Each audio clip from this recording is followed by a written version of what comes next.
انبیاء و سیرت رسول الله صلی الله علیه وسلم سنت او سیرت ناغه مطابق څوک کار کوي نو یو درست وي او بل پای کې خیر او برکت وي او بل دای نتایج همیشه د پاره انبیاء او طریقه دار څومره انبیاء چې الله تعالی دنیا ته را لېږلي داغي طریقه دار چې هغوی سربراهانو ته دعوت ورکړي دا بله خبره ده چې د عوامو نه دعوت بند کړی خو نه دی پرون تاسو ولیدل چې ملګرتیا اکثر غریبانان خلک دی د نبي علیه الصلاة والسلام او د هر پیغمبر د دعوت مرکز شي او هغه مرکزي چې کوم مخاطبین یې هغه خلک چې کوم په معاشره کې ځان ته لوی خلک سرداران نبی علیہ الصلوۃ والسلام تاسو ته ماوی د عمر ابن خطاب رضی الله تعالی عنہ یا د عمرو ابن هشام ابو جهل لپاره دعا کوله نو دا عمر ابن خطاب رضی الله تعالی عنہ یا عمرو ابن هشام ابو جهل دا ولې علاقې کوه خلک دا خلکو چې خلکو دا غي په کوه باندې اعتماد کړ تیرو انبیاء او تاسو ګوره انبیاء چا ته دعوت ورکړي ابراهيم عليه الصلاه والسلام ته ګوره ابراهيم عليه الصلاه والسلام نمرود ته دعوت ورکړي لارم شو کوټه سره نه دی هم ډېر لوی افسر دی نمرود په سیم نمبر سره دی په معاشره کې په ماحول یا موسی عليه السلام په قوم کې څومره کمزوري دي موسی عليه السلام په خپل قوم یعنی تر دې چې څلوېښت کالونه زیاته زمانه موسی علیه السلام ورسره تېره کړه فرعون د دې په مخ کې ډوب شو سره د فوجونو نه غرق شو الله تعالی ورته وښوده چې دغه هغه باډي پړسېدلې ده د وینې په سمندر کې د هغې باوجود هم فاتوا على قوم یعکفون على اصنام لهم دې روانو په لاره باندې یو مندر وکړ خلکو بوتانو ته سجدې کولې قالوا يا موسى اجعل لنا إلها كما لهم آلهة موسى عليه السلام أمور وتخصنك مقامات إذا أنت شجون يخوضي دي وسجدي وتكي وأمو يجاد سجدك وقالوا ويننا نمون لم داسي بطان جوڑ بقى رسول جلدين جوڑ موسى عليه السلام إذا علمان داخل الجهالة داخل إن هؤلاء مدبر ما هم فيه وباطل ما كانوا يعملون دا غلط كانوا فيه تاسو رمانه دي وغلط كانوا مطالبة سنة جوڑ مطلب دا دی چې موسی علیه السلام خپل قوم دومره جاهل دومره ناپوه او د دې پیغمبر د موجودګۍ باوجود هم پیغمبر ډېر زیات تنګ و قرآن کې الله تعالی موږ ته وایي لا تکونوا کالذین آذوا موسی دا هغه خلکو باندې مه کېږئ چې موسی علیه السلام ته تکلیف ورکړی خپل قوم دی خپل بني اسرائیل دی ایمان یې پرې راوړو او د هغې باوجود تنګۍ هم فبرأه الله مما قالوا الزامون بلغوا بني اسرائيل دا عام عادتو چې بني اسرائيل ودا سے بربر لاپل موسی علیہ السلام په ټول خلکو سره بربر نه لاپل ندی په الزام لګوي په دغه څه مقصد څه مساله ده پکې دغه څه کمزوري ده ځکه دا موسی یو ځای نه لاندې مدار خبره به یو منفي معنا واست خدای په وجود الله تعالی قران مجید کې تاسو بار وایي موسی علیہ السلام چې پیغمبر په نسله وتوي چې اذهب الى فرعون انه طغى زاد فرعون مخه دا ورشه ځکه چې دا غر سرکشه ده فقل هل لك الى ان تزكى وتواس تعالی تزکیږي اراده نشته ځان صفا کې واهديك الى ربك فتخشى زرت خپل رب لار خیم دا الله تعالی نه یې انتظام د رزق او زړه د لار او جنت د زخه مخ پښتا اراده یې الله ځان پاکول نه غواړي نو بیا هم نشي پاکي داسې دا سورة اعراف تاسو وایه سورة اعراف هر یو پیغمبر سورة اعراف نه سورة هود وایه سورة هود کې الله تعالی د نو پیغمبرانو واقعات نقل کړي نو پیغمبر او د هر پیغمبر خبره چې الله تعالی نقل کړي نو رسول بشوي قال الملأ الذين كفروا من قومه قال الملأ الذين كفروا من قومه د پیغمبر د خبره په مقابله کې سردارانو داسې دي هغه غریبانو مرګتیا کوله غریبانو خبره منله غریبانو خبره ته وګي خوده هغه له خبره له شړل نه دي الملأ الذين كفروا من قومه سرداران خبره جواب سرداران باندې خبره بدل لګي ځان ته شوي هغه خلکو باندې خبره بدل لګي دا ولې به بدل لګي ځکه چې هغه په دې پوهیږي چې دا سړی خو مونږه چیلنج کوي دا به مونږه اختیارات دي فرعون ورته باقاعده وویل کړه وتكون لكم الكبرياء في الارض تاسو په اسمه کې مشري واړه ما مشري علي ان هذان لساحران ودا دورنا جادوګران دي يريدان ان يخرجاكم من ارضكم بسحرهما ويذهبا بطريقتكم المثلى دا په جادوګران دي او د جادو په نتیجه کې تاسو د حکومت دي تاسو د حکومت دي ويذهبا بطريقتكم المثلى استاسو دا بهتر نظام چې په وطن کې کوم روان دي دا د ختمي بیا فرعون په خپل دربار کې تقریر کوي خپل درباریانو ته د موسی علیه السلام د مرګ په پروانه باندې گویا کې د خلکو نه مشوره علي د موسی علیه السلام وجل غواړي وی وقال فرعون ذروني اقتل موسى وليدعو ربه فرعون وی ذروني اقتل موسى ما پرېږده د موسی علیه السلام وجنه وليدعو ربه دې خپل رب ته आवाज وکړي ولې اني اخاف ان يبدل دينكم زيريكم دا موسی علیہ السلام تاسو دین بدلی ورا موسی علیہ السلام د ملک دین بدلی د ملک نظام بدلی د دین نه مراد د څه دی اني اخاف ان يبدل دينكم زما يردا دا موسی علیہ السلام تاسو د ملک دا نظام ټول بدل کی چې د ملک نظام بدلول د پاره په دې څه نه پوهه هغه د دین نه نه خبر ا دین نه نه خبر چې دین دې مخکې ځان د دین نه خبر کی د دین دعوت چا د دین وړاندې کول دین طرف ته خلق را بلل د دې مطلب څه دی د دې مطلب ټول نظام چیلنج کول دي اني اخاف ان يبدل دينكم صرف دا یو عادت او دو عادتونه یو طریقه او دو طریقې بدلول دا نه دي اني اخاف ان يبدل دينكم سيريكم د مستاسو دا دین بدلی او ان يظهر في الارض الفساد او کدی په بدلولو باندې قادر نشي نو څنګه کې براته نقصان جوړي فساد براته جوړي د دې ته فساد وي دا جدوجہد چې د نظام د بدلولو لپاره سړی کوم کوي دا سیستم د انسانانو د بندګانو د الله تعالی بندګۍ تراشي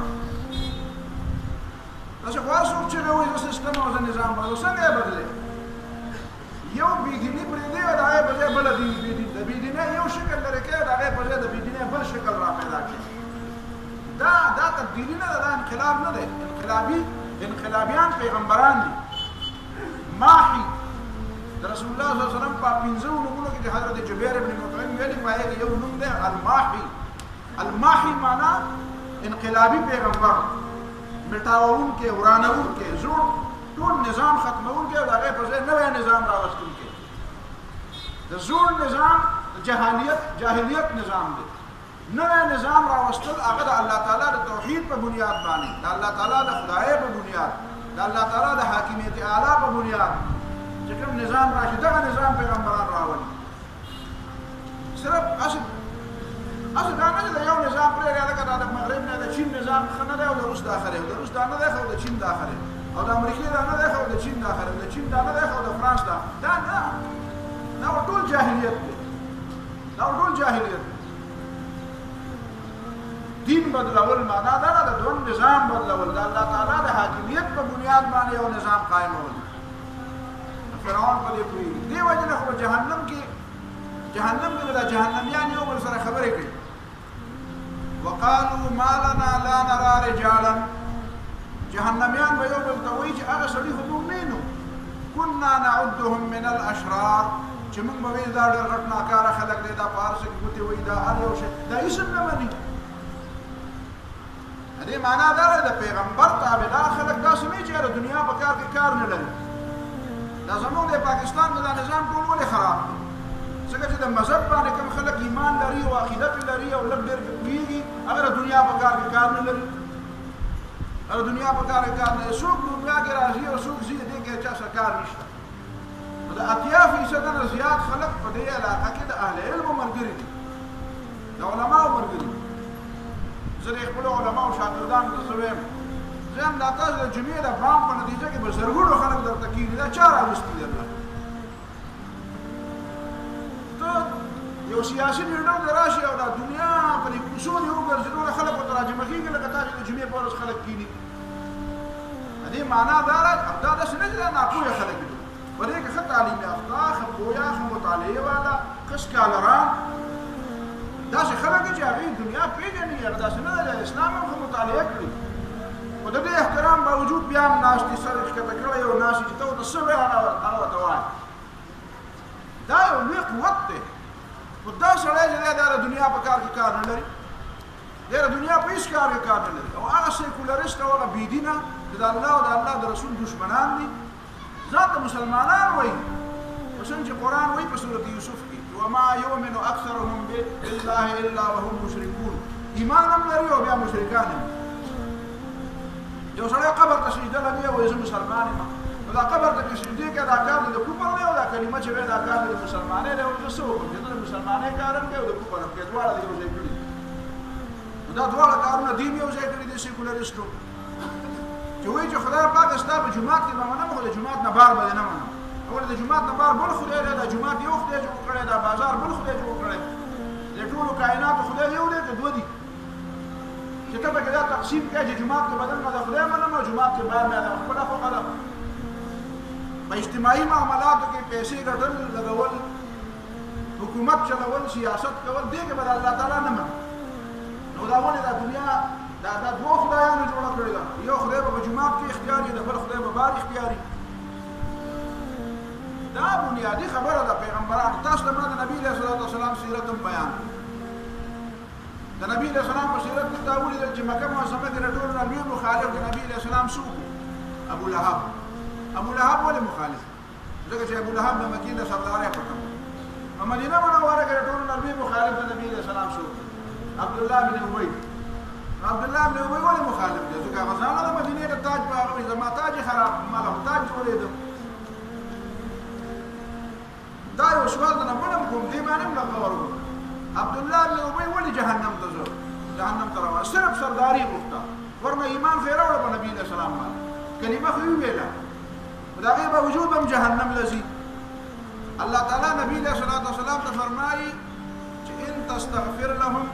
70 مرة فلن یغفر الله لهم. ای پیغمبره چې 80 ځله زما نه غواړې چې ویې بخښه، نو نه یې بخښه. نو دا سړی ولې جهنم له روان دی؟ ځکه د ده صرف دوو صحابو تا ته ما ګواهي درکړه، اسید بن حضیر او سعد بن عباده رضی الله عنه، چې هغې دواړو وویل د خدای پیغمبران دا سړی صرف په دې وجه باندې ستا مخالف دی چې ستا د وجې نه د ده مشري لاړه. نو هلکه زه ستاسو نه یو بل تپوس هم کوم،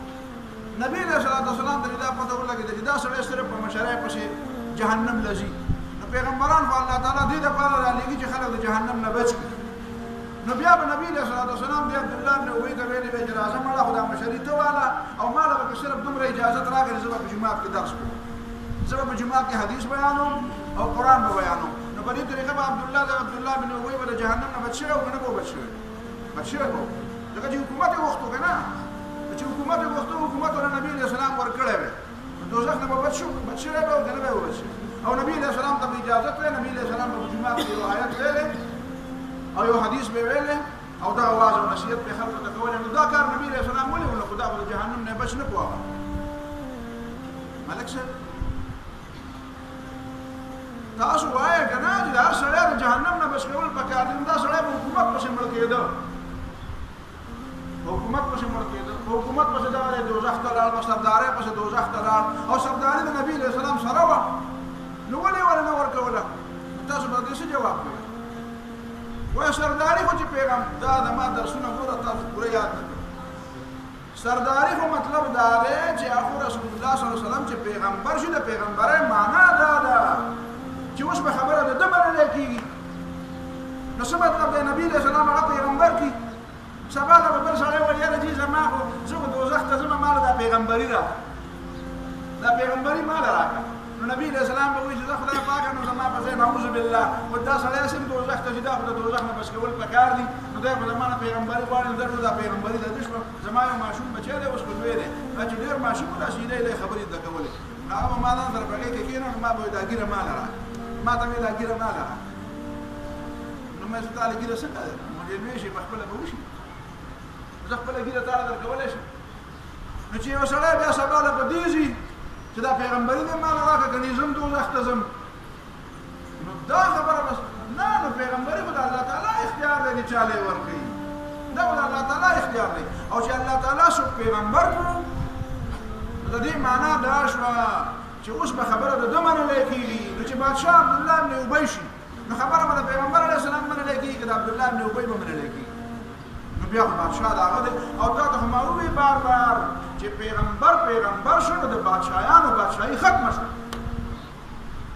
اوس دا مسلمانان ځان ته سوي ګور نبی له صلوات والسلام خطونه لګلې دي پرې خطونه لګلو کې دا ټول خطونه خو تاسو مارو نه وي ما تاسو صرف پرو یو خط نور 104 نه زیات خطونه نبی له صلوات والسلام د پولیس په ماشاء الله د سب کې باقاعده دیس اس بلی کی نجاشی ته د نبی له صلوات والسلام خط لاړ نجاشی ته اسحامه بن ابجر نو هغه د نبی له صلوات والسلام خط وی چې د نبی له سلام خط دی وی ښا مسیره د سترګو سره ولګو او د تخنه کوشو په ځمکه د نبی له صلوات والسلام خط وکړو دا یو سړی دی پر ټولو بادشاہانو کې چې سړی زړه نماز وکړه دعا وکړه چې ما سره دا خبره ونشته په تاریخ کې چې نجاشی د تخنه کوشو د نبی له سلام خط وکړو تخنه د کوشیدو مطلب څه هغه پرې پویدو چې پیغمبر شي څوک نو بیا دا نور خلکو تختونه مختونه بیا نه وي کله کې بیا راکې مراله راړي ته بیا په تخت کې نه دا خو بیا نبی له صلوات والسلام ورته وې چې ته خپل تخت باندې برقرار کینا ورنه هغه د نبی له سلام خط کتنو د تخت نه راکوشو نو عبد الله ابن ابي گویا کې دا وایي چې ته د پیغمبر نه غني مطلب دا حکومت مال راکا معنا دا شو چې ته د پیغمبري د پرېدا د پیغمبري او دا شي نعوذ بالله پرېدا بس حکومت زما سره ده او ته ما سره یو مشورې به مال راکې خیر دې ستاسو مشورو به عمل کوما نو د خدای د پیغمبري داسې شی دی چې دا به انسانانو په خوخه باندې چاته ملاويږي او خلک به خپل کمې زیاتې کوي دا بنیادی خبره ده دې ټوله بنیادی خبره باندې ځان پوي ولور بیا په دې ځان پوي کا چې رسول الله صلی الله علیه وسلم لس کاله په مکه معظمه کې دی تاسو ټول تاریخ کتلې لرئ کنه چا چې دینی د نبی صلی الله علیه وسلم سیرت کتلې هغه لا سوچت کې د کتابونو نه کتلې هغه لا سوچت کې ماشاءالله ها دا دومره کسان دي دلته د درجن نه زیات کسان ناست دي د نبی صلی الله علیه وسلم سیرت د کتابونو نه کتلې نبی صلی الله علیه وسلم چې پیغمبر شو لس کاله پورې شو پورې چې حضرت ابو طالب نو وفات شو پورې حضرت خدیجه رضی الله تعالی عنها نو وفات او مکه معظمه کې نبی صلی الله علیه وسلم باندې سخت زیات شوی نه وي طائف د نبی صلی الله علیه وسلم مدار لګ زیات ده طائف نږدې زیات شل دیش مې زیات نه دي نبی صلی الله علیه وسلم د طائف ته ولې نو ترې دا لس کاله وشو او شل مې زیات لکه د دې نه چې اساده نه له طائف نږدې نو نبی صلی الله علیه وسلم د طائف ته ولې نو تلل خلکو ته د دین دعوت ولې نه ورکو خلکو لس کال وشو کنه اولنی کال کې ورنګو دویم دریم څلورم پنځم شپږم اووم اتم نه لس کال او لسم کال باندې طائف ته لاړو چې کله دلته ځای ختم شو دلته خلکو ولا ځای نه ورکو دلته پوهیدو چې دلته مسوک نه پریږدي تر مې وفات شو نو الته بیا چې لاړو طائف ته نو الته خلکو ته دا وی چې ما نه ځای راکې دلته ګوره پیغمبر اول ځان له مرکز جوړوي دا د مکه معظمه مرکز دی د ټولې دنیا مرکزي ځای حتی یبعث فی امها رسولا بلې مرکزي ځای کې الله تعالی پیغمبر راولي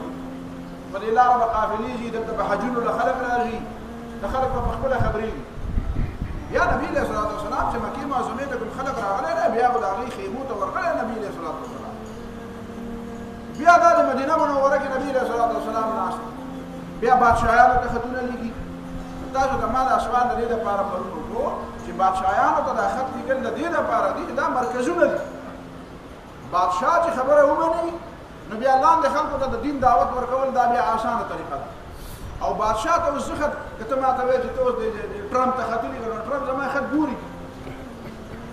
ما وایي ټرمپ به وایي دا چا رالېږلی وایي بلې صاحب شو ملنګ به یې هلته پېښور کې به څوک دي ملنګ به یې هغه به رالېږي دا ملنګانو خطونه د نورو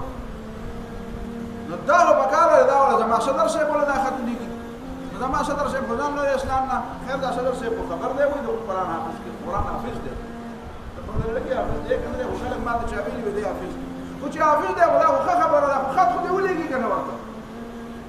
نو هغه به دې دا تاسو کوي هغه دې دا تاسو کوي وای په اسلام وطن کې اسلام او شریعت شته د ما ته ځان نه ما غلام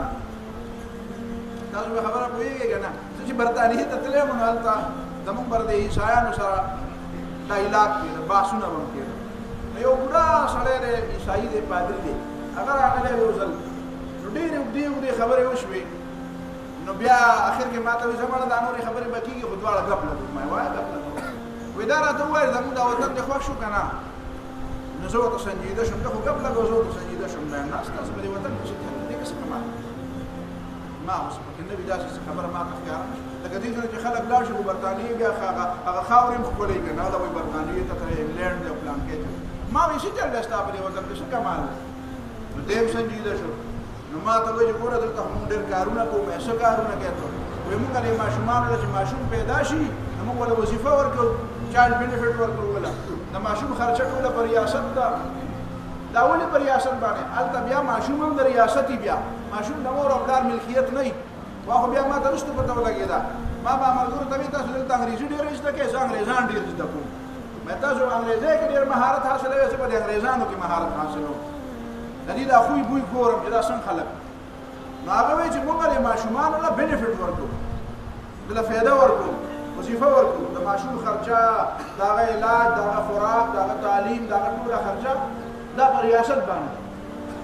نو ما وایي او دا کمال خو شته خو ما وایي دا کمال د چا نه زده کړی نو غلی شو نو ما ته وایي چې تا ته هم پته ده ما یې ووایه که نه ما حضرت عمر رضی الله تعالی عنه نه مخکې دا کار بل چا کړی دی وایي نه موږ هم د حضرت عمر رضی الله عنه نه زده کړی دی نو بیا نو ما ته ولې وایي چې متاثر شوې زه د حضرت عمر رضی الله تعالی عنه نه مخکې نه متاثر یم دا کار تاسو زده کړی دا د حضرت عمر رضی الله بیا ما ته یو تپوس ما نه وایي ما ته وایي چې ستا په پاکستان کې دا شته وایي دا ستاسو د حضرت عمر طریقه ده او حضرت عمر رضی الله تاسو منې ستا په پاکستان کې ماشوم له دا بینیفټ شته ماشوم چې پیدا شي وظیفه وله ورکوي ما هلته لوی وله روزګار نه ورکوي خلک خپل ډګریانې شي ځي لوی خلک د روزګار لپاره جنسونه وباسي چې ما له روزګار پی ایچ ډي ډاکټران یې او ایم فل یې کړی پی ایچ ډي کوي ماسټر یې کړی هغه د چپړاسیتوب لپاره درخواستونه ورکوي دغه خو داسې ملک نو ما ته وایي بیا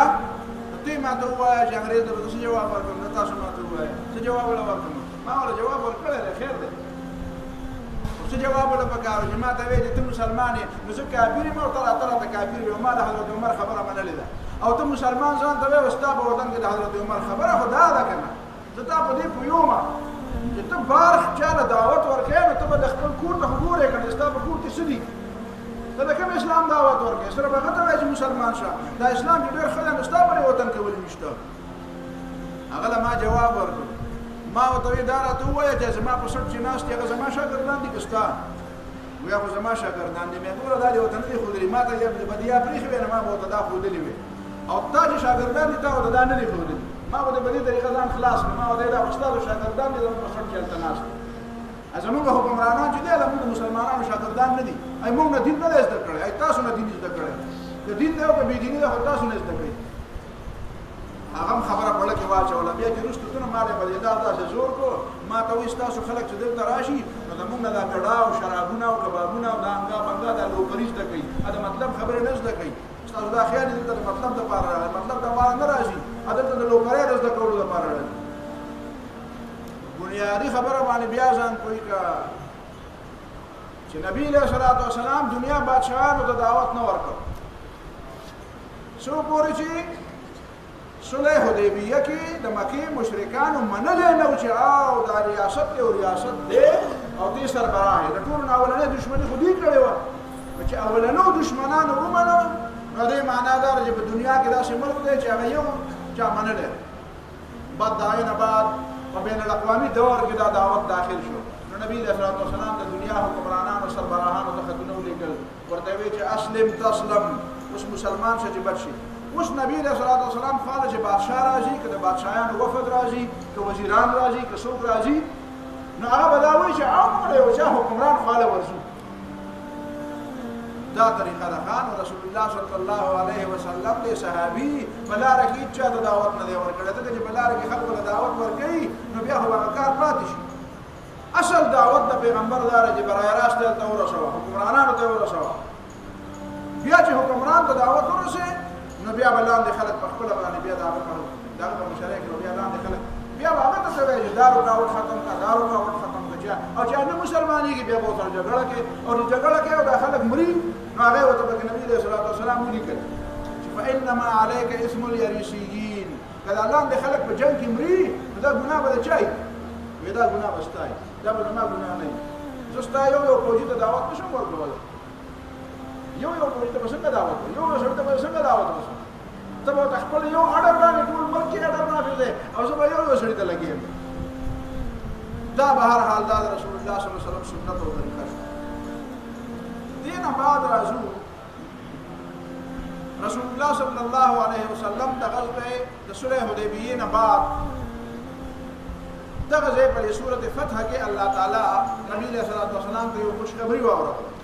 وعدكم الله مغانم كثيرة تأخذونها فعجل لكم هذه الله تعالی تاسو د غنیمتونو وعده کړی تاسو به اخلي غټ غنیمتونه دي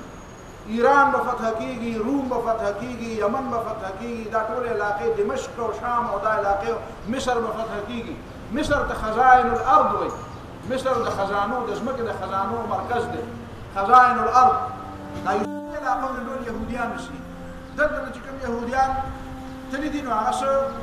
شام ته یو ځای بل ځای ته او څه په دې باندې د نبی صلی الله علیه وسلم دا بنو نذیر کې چې دا ابن ابي الحقيق دی یا دا دغه دا حوی ابن اخطب دی دا ټول تللی دي هغه خیبر او دا هغه نه سازشونه شروع کړی دي نبی صلی الله علیه وسلم خلاف قریش او دا يهوديان او دا بنو غطفان دا گویا کہ هغه درې مثلث دی د اسلام خلاف چې هغه ټول قوتونه نبی رسول الله صلی الله علیه وسلم د خیبر غزا راځته نو د چانه تاسو کومه په کومه لار وځو لار راته داسې لار وخایي چې دا لکه چې سړی دې طرف ته ځي نو د دې طرف نه بداشي سیده الته غطفان دا هغه خیبر نه هغه طرف ته دي نبی صلی الله علیه وسلم په خیبر باندې شیله ورځي نو د دې خبرې خطر ده چې بنو غطفان راشي او د خیبر قلاګانو کې د غیب رسته او مدد وکړي نبی صلی الله علیه وسلم دا اول نه تکنیک دا اختیار چې په داسې طریقه باندې زما چې خیبر د هغه طرف نه پیراشه د بني غطفان د طرف نه پیراشه چې غطفان والا بیا د خیبر مدد راوړي نو شمال لار کټ کړی چې دې خالي تراونه راشي نو یو کس په کرایه باندې ونی او هغه ته موږ ته داسې لار وایي هغه نبی صلی الله علیه وسلم ته داسې لار خو ته چې نبی صلی الله علیه وسلم ډېر مخکې لاړ او د هغه طرف نه راغی شام د طرف نه پیراشه البته تقریبا د دې ډېری غټه کلاګانې او اته کلاګانې د دې ډېری زیاتې مشهور دي دا مرحب چې وته وی مشهور خبره د حضرت علی رضی الله تعالی عنہ د مرحب قلا فتح کړه دا مرحب او یاسر ګورونه دا مرحب کې سردار او د دې د قلا نوم ناعم دا قلا رسول الله صلی الله علیه وسلم یو بل قلا ته مرغله بیا دې قلا ته مرغله چې ورغه نبی صلی الله علیه وسلم دې قلا نه محاصره وکړه و درې ورځې محاصره وه قلا فتح نه شوه اخر نبی علیه صلات وسلام یې سبا دا وایي نن به زه جنډه چاله ورکومه چې د الله تعالی به م خوښي او الله تعالی به م خوښي د الله تعالی د رسول به م خوښي او د الله تعالی رسول به م خوښي بس هر یو سړی وایي چې زما خو زړه کې دا شوق پیدا شي دا جنډه ماله راکړي ځکه دې کې دا انعام چې کوم دی دا انعام ډېر غټ دی جنډه به نبي علیه السلام هغه چا ته ورکوي چې یو به په هغه په لاس باندې فتح ملاوېږي او بل به د الله او د الله د رسول ورسره مینه وي او د الله او د الله د رسول سره به مینه وي نو دا سند او دا ډیګري خو هر چا غوښتله بیا رسول الله صلی الله علیه وسلم په حضرت علی څه شو خلکو ته ویل خدای پیغمبر علی ناجوړه دی بیمار دی او سترګې خو نبی علیه السلام یې راوستو نبی علیه السلام له سترګو باندې لاړې ټولې ګوتې ته راټ کړې سترګې ټیټ شوې جنډه یې ورته ورکړه او یو هدایت یې ورته ورته وی ګوره د خلکو ته د اسلام دعوت ورکړه او دا جمله ورته ویله چې لئن یهدي الله بک رجلا واحدا خیر لك من حمر النعم استا په لاس باندې الله تعالی یو انسان ته هدایت وکړي کنه دا ستا د پاره د سرو خان ډېر زیاته بهتر ده لہذا اول ورته سوایا اول اسلام طرف تراوله ورته معنا دا نه چې هدایت ملاو نشو بیا ته واپس راځه نه بیا واپس راځه بیا ولا بیا جنگ کوو حضرت علی رضی الله تعالی عنہ جنډا واغسته الله اسلام دعوت ولا ورکو هغه دعوت قبول نکړ واپس راغی که جنگ یې وکړ جنگ یې وکړ سره بیا ورته اوس راکوشه چې خبره وکړه نو دا مرحب چې و د قلعه غټ سردار غټ ملک غټ سردار هغه راکوش شو ډېر په ډیل ډال او ډېر داسې مضبوط وجود و ډېر په ناز و نخره کې یو صحابي دی هغه ولا مخې ته ورغلی دی نو هغه ورسره ګزار پې کړی دی خو د هغه ګزار نه بعد دا د سلمه بن اکوع رضی الله تعالی عنہ تره دی عامر د ده نوم عامر دا عامر رضی الله تعالی عنہ په باندې گزار کړی دی نو دا گزار د دا توره به لنډه وایه بل څه وجه وه دا گزار دا توره د هغه نه راوتمبېده او د ده په خپله ګونډه یې ولګېده نو دی راپرېوتو چې راپرېوتو نو هغه خو ظاهره خبره ده چې هغه باندې گزار څه اثر ونه کړه په مرحب باندې حضرت علی رضی الله تعالی عنہ سیده میدان ته ووته او دی راواغسته دی د میدان نه راووت دی زخمي شو د حضرت عامر رضی الله تعالی حضرت علی رضی الله تعالی عنہ ورسره په کبړو شو او آخر کار دی راواچو او سر کې راکړ د برنه یو سړی ګوري تماشه کوي نو دی حضرت علی رضی الله تعالی عنہ ته وایي چې یاده کا تا چې دا مرحب مړ کستا نوم سره ته ما د خپل نوم ووایه هغه وایي زما نوم دی علي ابن ابي طالب ادا هغه ځای نه وایي زما د په هغه رب قسم یې چې په موسی علیه السلام تورات نازل کړی دی تاسو به غالب او موږ مغلوب یو موږ دې نه شو ګټلی گویا کې هغه دا پته وه چې د خیبر قلعه چې فتح کېږي نو دا به حضرت علی رضی الله تعالی عنہ فتح کوي گویا کې د تېرو کتابونو نه هغه دا معلومه کړې وه او چې کله ده ورته ووایي چې زه هغه علي ابن ابي طالب یم چې هغه تا ته په کتابونو کې پته ده د هغه په دې پوهېږي چې ستاسو نه په ګټه ګرانه خو د دې باوجود د هغه ورور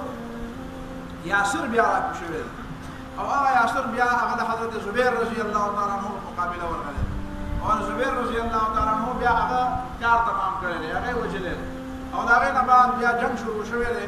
او آخر کار دا خلاف فتح شوې ده نبي علیه الصلاة والسلام هغه خبره رښتیا شوه او داسې یو قلعه فتح کېدل وه اخرنۍ قلعهګانو کې چې لږ غوندې خبره راغله دا ابن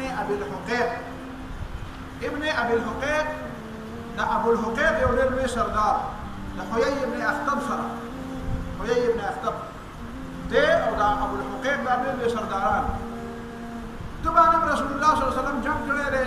یولس کسان د دین هم وژلي دي دې قلعه نه آخر کار هغوی پوه شوي دي چې د نبي علیه الصلاة والسلام نه په جنګ کې ګټه نه شو کولی نو ورته یې ویلي د خدای پیغمبره بس موږ سره صلح و روغه موږ سره وکړه راپوه شوي دي ویې ښه ده روغه به دا ابو الحقيق راپاڅېدلی راغلی نبي علیه الصلاة والسلام سره مذاکرات کړي دي نبي علیه الصلاة والسلام ته فرمایي چې ګوره ځمکې جایدادونه سونې چاندي وسلې چې څه شی دي دا به ټول زموږ دی موږ نه به څه شی پټوی نه البته داسې چل به وکړو چې نبي علیه الصلاة والسلام سوچ وکړو چې موږ سره د دې ځمکو او د دې باغونو د سمبالولو خلک نشته موږ د جهادونو نه یو وزګار که نه موږ به راځو او دلته به دا ځمکې او باغونه سمبالو او نن د دې تجربه شته هماغسې داسې ټوله خلک شته نو نبي علیه الصلاة والسلام دا مناسبه وګڼله چې دا د خیبر دا یهودیان دی په دې ځمکو باندې پاتې دا به زموږ زمینداران دي زموږ باغوانان دي او نیمه باندې به ورسره فیصله وکړو نبي علیه الصلاة والسلام ورته ویلي ځمکې به زموږ وي جایدادونه به زموږ وي باغونه به زموږ وي البته تاسو به د دې پیداوار باغباني به پکې کوئ زمینداري به کوئ او چې کله باغباني زمینداري نتیجه کومه ثمره راشي او کومه غله وشي هغه به زموږ او ستاسو په منځ کې نیمه او عبدالله بن رواحه رضی الله تعالی عنه ډیوټي او ذمهداري دا ولګوله چې دا عبدالله بن رواحه رضی الله تعالی عنه به راځي او تاسو نه به بیا هر کال حضرت عایشه رضی الله تعالی عنها فرمایي چې موږ په کجورم هله ماړه شو په مدینه منوره کې چې خیبر فتح مکې خیبر فتح شو نو بیا په مدینه منوره کې بې شمېره مال او دولت او کجورې او باغونه بیا لکه هغه ده د یهودیانو لاس چې پتاو کړی او یهودیانو نه په غنیمت کې اخیستی وي نو د هغې په وجه باندې بیا لکه آسودګي او لکه اسانتیا بیا راغله رسول الله صلی الله علیه وسلم چې دې خیبر ته اوله ورځ باندې سهار مالې وختي اوله ورځ چې دې خیبر ته ورښکاره شو که نه نو دا د خیبر د یهودیانو کودالې بېلچې راغستې وې د خپلو باغونو ته روان چې داسې وکتل چغې کړې وې محمد هو الخمیس محمد صلی الله علیه وسلم دی ورسره ډېر بېفرول دا د نبی علیہ الصلوۃ والسلام پہچان وای ته پته وجدا محمد صلی الله علیه وسلم په خیبر راځي بس څو چې راته په خیبر باندې بیا مخکې په یو تاریخ کې مستنی ونن مې ډېر سوچ کو او هغه را تر پیدا نشو او کتاب حواله ملاو نشو ممکن ده مولوی صاحب ته دا حواله ملاو چې مولوی صاحب په دې کې انفل کوي مولوی صاحب په دا حواله را پیدا کوي ابه ډېر مخکې جوړ دلستیو په یو عام کتاب کې چې دلستیو چې دا نبی صلی الله علیه وسلم په خیبر باندې ورغاړي او شپنکې ولا مخله ورغاړي یو شپنکې را پر دې ګډي بيزي ساتي نبی صلی الله علیه وسلم خان راغی دا تاسو شو دا څه کوي نبی صلی الله علیه وسلم ته محمد رسول الله صلی الله علیه وسلم الله تعالی پیغمبر دا ما سره تمام مجاهدین او مسلمانان مرګري مور اغلیو دا خیبر والا دا يهوديان دا الله دشمنان دي دي ته اسلام دعوت ورکوم که دعوت نه مني بیا ور سره جنگ وی خان تاسو څه طرف ته دعوت ورکوي نبی صلی الله علیه وسلم ته موږ الله تعالی بندګۍ طرف ته دعوت ورکوم الله تعالی عبادت طرف ته دعوت ورکوم دا شپږه نبی صلی الله علیه وسلم ته وی ما نه سره نه مرګره کوي نبی صلی الله علیه وسلم ولې نه مرګره کوي مرګره شه خدا چې چل به وي دا پردې جوړي بيزي نه دي دا به اوسه مخ دا به خلق مالکانو ته ورسه نبی راشه بیا د مسلمان مرګره هغه وی سیدا لاړه غړي بيزي یوړي هغه خلق ته واپس دی هغه خپل غړي بيزي مال نور نه سره وکړي اور هغه نبی صلی الله علیه وسلم طرف راغی راغی واپس نبی صلی الله علیه وسلم په کلام باندې جنگ سٹارټ شوه نبی صلی الله علیه وسلم ته د خدای پیغمبر وسوکم نبی صلی الله علیه وسلم ته کلمه وایي او شعب د موسی ته دا جنگ هوا جنگ شروع او د جنگ کې د شهید شو خلک راغله نبی صلی الله علیه وسلم ته د خدای پیغمبر هغه راعي او غشمن کې شهید شو نبی صلی الله علیه وسلم ته په یو خیمه کې کېده او زه بیا رسول چې وزګار سم زه به تماشې له درځم نبی صلی الله علیه وسلم ته تماشې له چې ورغله خیمه کې راشه سر وردن نه به ته سر آباد واپس صحابه او د خدای پیغمبر تاسو په واپس رااله وې ما ولیدل د جنت نه هوري راغله وې ور سره ناس دی نو ما ډېر شرم راغی چې دا سره خپل د کور خلک ناس دي او زه ورته تماشې له دا مې کتلی چې تاسو حواله راته یاد نه ده نو ترګه پورې زما د خپل نه مو وایي چې شو پورې ته ما حواله نه را پیدا وې شي په خبره باندې د عام کتابونو کې چرته یو کتاب کې کتلی و دا چې مستند کتابونو کې حواله نه ما او کتله ما ته مکمل او نشو دا خلک دي په صادقۍ باندې د نبی صلی الله علیه وسلم سره ملګرتیا کوي په صدق باندې د نبی صلی الله علیه وسلم سره ملګرتیا کوي دا د خیبر غزا چې وشوه په دې کې ډېر زیات غنیمتونه راغله او ډېر زیات حضرت علي رضی الله تعالی عنہ په دې موقع باندې یو لفظ ویل دی یو جمله ویل دی چې د کله د مرحب سره مقابله ته ور میدان ته کېږي که نه نو هغه کې ټول اوچته کړه وی انا الذي سمتني امي حيدر وإذا أنا كسم جمال زمان مور حيدر اللي مخودري حيدر زمري توي مو علي حيدر ولا أنا علي حيدر ده من نمده علي حيدر علي جان نمده حيدر زالم علي نم ولا بلار خودري أو حيدر نم ولا مور حيدر بعربي كلمة مو حيدر بايو فارسي كمانا حيدر معنى زمري دير زمري يو زمري دو زمري دري زمري أو حيدر معنى يو زمري وی مالا موز مرینو می خوده دی تو مالا سنگا بٹا که دا په جنگ کې دا قسم خبرې اول ورته ویلې چې دا قسم خبرې د پلار صفت کول د ځان صفت کول په جنگ کې د دشمن په مقابله کې دا خیر دی دا جایز دی دلته دا ابو الحقیق چې دی د دوه زامن دي او دې دوه زامنو ته نبی صلی الله علیه وسلم ویلي دي چې موږ ته به خپلې خزانې تاسو د دې بنو نذیرو تاسو په مدینه منوره کې کله وې دا غزنه تاسو سونا او چاندي او سره او سپین راوړي ډیر زیات ملغلرې او ډیرې جواهرات دا ډیر زیات راوړي دا کوم ځای کې خښ کړي دي نبی صلی الله علیه وسلم په وحی پته لګېدلې و چې دوی دا مال او دولت ته خښ کړي وې دا خښ کړي مال براته خې او کدا دراته نه خو دا اوس به پټ پټ بیا دی وځم پرېدم دینا هغه سیده خیم درته نو سلام مونږ ستوري مونږ او سلام کې سونه مونږ سره او بیا ورته ویل د خدای پیغمبر نور سمون نه دی مال دغه تر زویره هغه نبی صلی الله علیه وسلم تراغله د خدای پیغمبر او ما ته معلوم دی چې شی پټ کړی دی هغه فلان کې وې دې زینه ما وې دې روزانه تزیر ازي او چکر مکر لګي وې الته شیخ خپل نبی صلی الله علیه وسلم په صحابه کرام ولید وکتل او هغه سمکه راو کنه چې وې کنه ستپای ډېر زیات سونه او جواهرات او چاندي او بلا مستر ډېر قیمتي سيزونه پکې را پیدا شو نبی علیہ الصلوۃ والسلام ته وایي کنه تا ته چې ما وی نه به پټه تا ما نه پټ کړو حضرت زبیر ته وی دنه سر وایي دنه نه واده کړل نه واده کړل او د حویی ابن اخطب دا لور چې کومه ده حضرت صفیه رضی الله تعالی عنها دا بالکل ناوی و دا د خزو دا په غنیمت کې دا واړه ماشومان او لوی براد یو صحابي دی هغه راغی نبی علیہ الصلوۃ والسلام ته وی د خدای پیغمبر مال په یو وین زرا و یو وین د په مال راغی دا دحیه رضی الله تعالی عنہ دحیه بن خلیفہ کلب دا د خدای پیغمبر مال په وین زو کې یو وین زرا نبی علیہ الصلوۃ والسلام یې زور شدان لواله په چې کوم وین زاله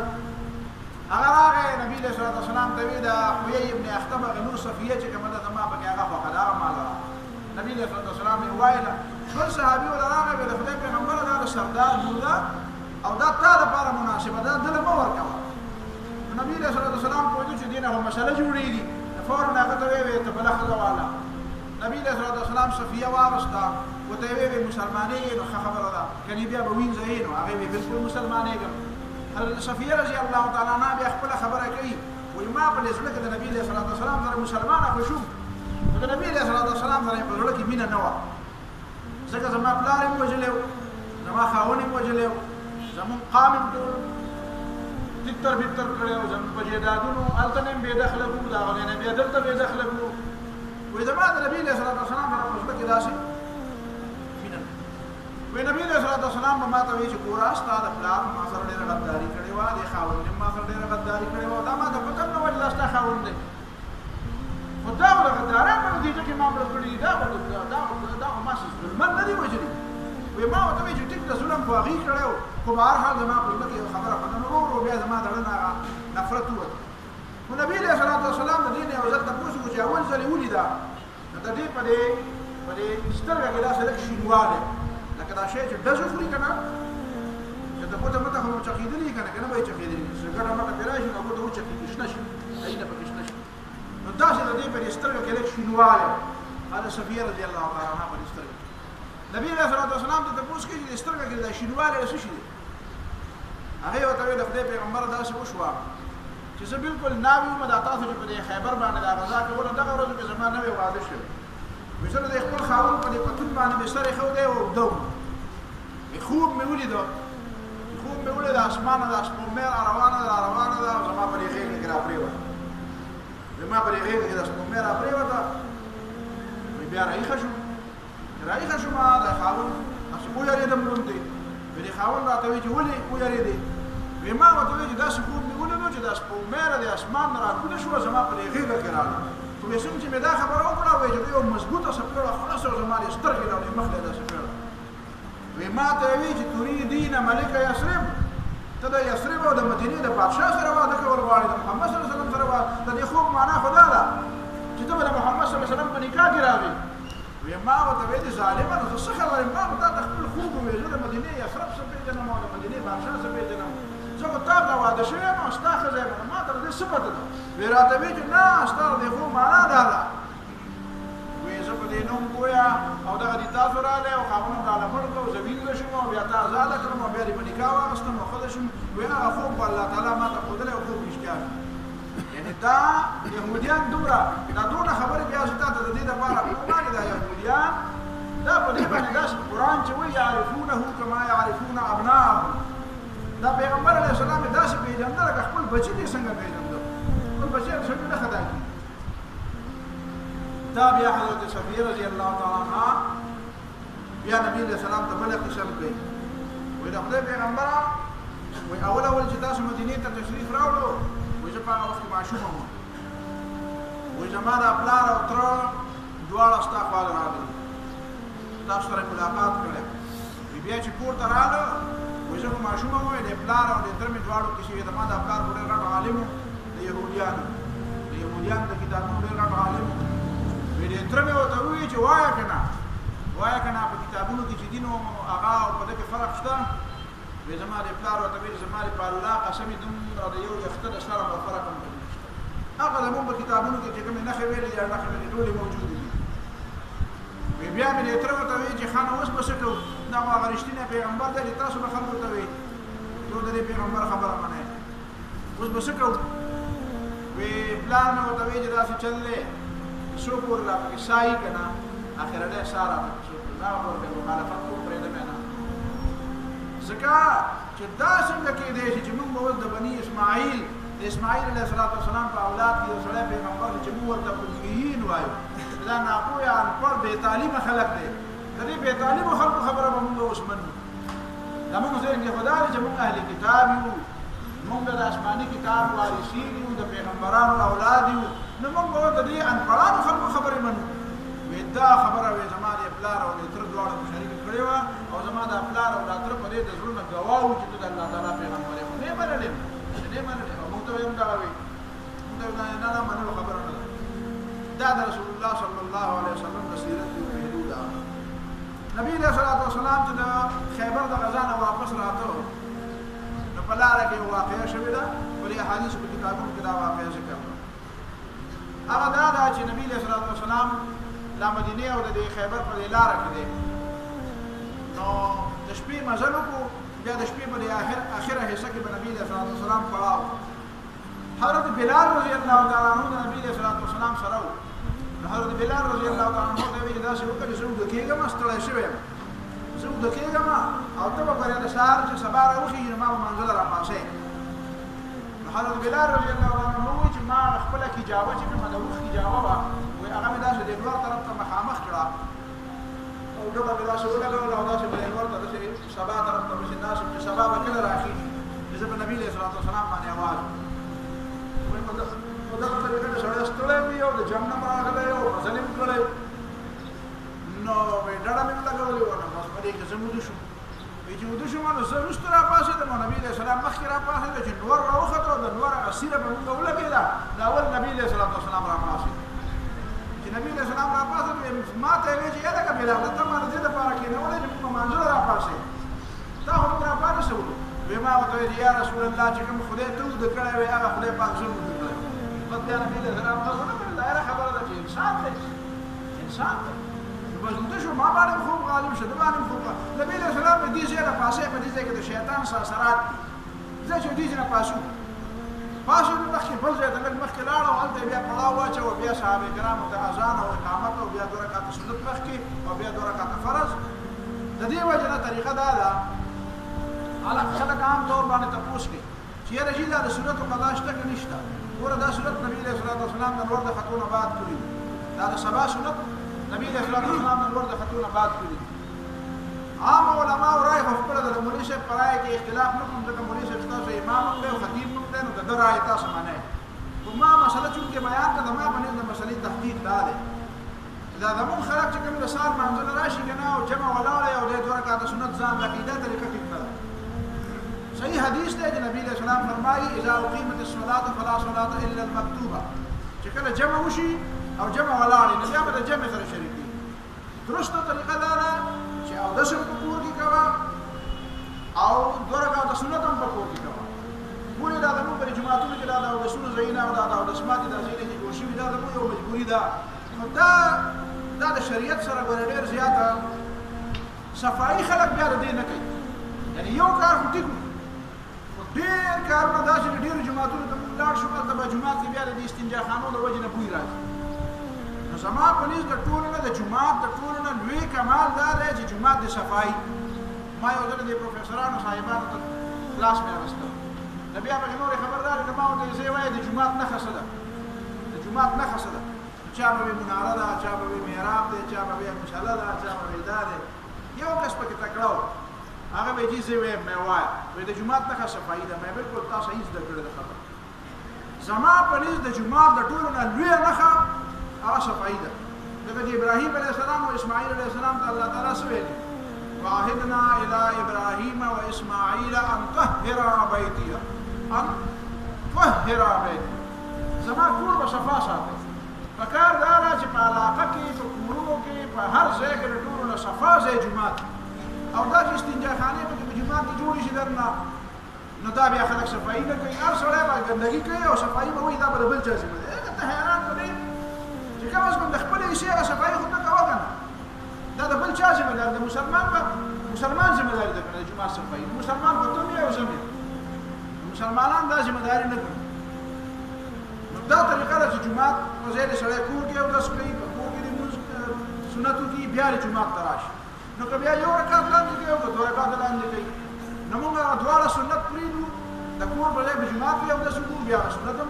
د کور په ځای په جمعات کې وکړو نو دا سنت طریقه به رانه پاتې شي بیا چې راشو بیا جمع ولاړه وي نو بیا د جمع په ځای باندې موږ هغه ودرېږو سنت کوو بیا یرجي ښه چې دا سنت بیا رانه وشي بیا به دا څنګه کوو نو ښه طریقه خو دا ده چې لمر راوخېږي بیا وکړه دی و یرجي د لمر د ختمونه بعد په زمانه بیا نه کېږي نو زه ورته وایم چې کور ته لاړ شي بیا خو فرق خو پکې راوله داسې مه کوه چې دلته د فرد له سلام وګرځه او پاسې بیا سیده او بیا هغه یو صحابي داسې چل کړی دی نبي علیه الصلاة وسلام ورته ویلي دي الصلاتان معا دوه لمونځونه په یو ځای کې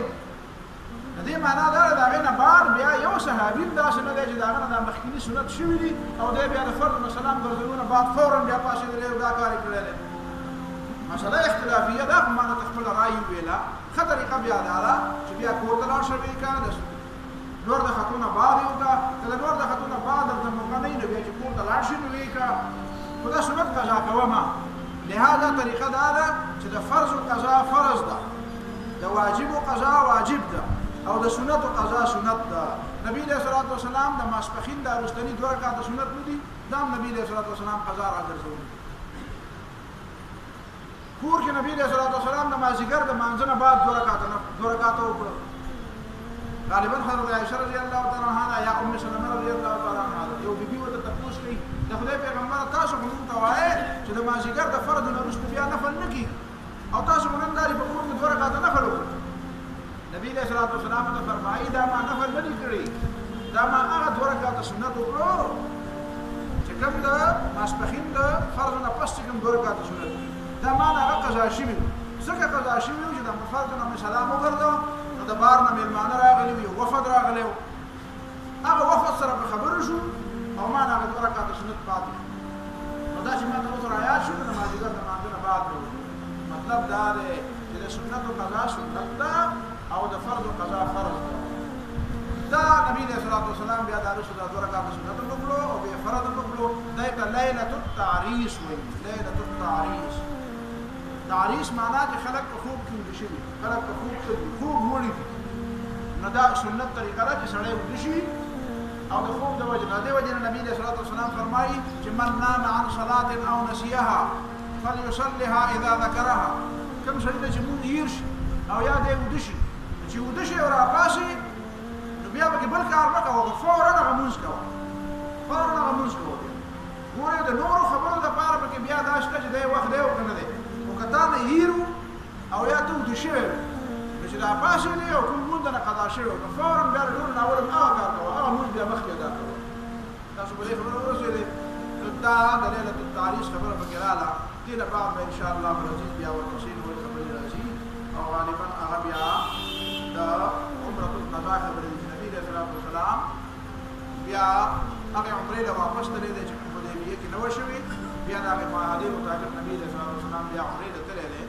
هغې باندې به سبا انشاءالله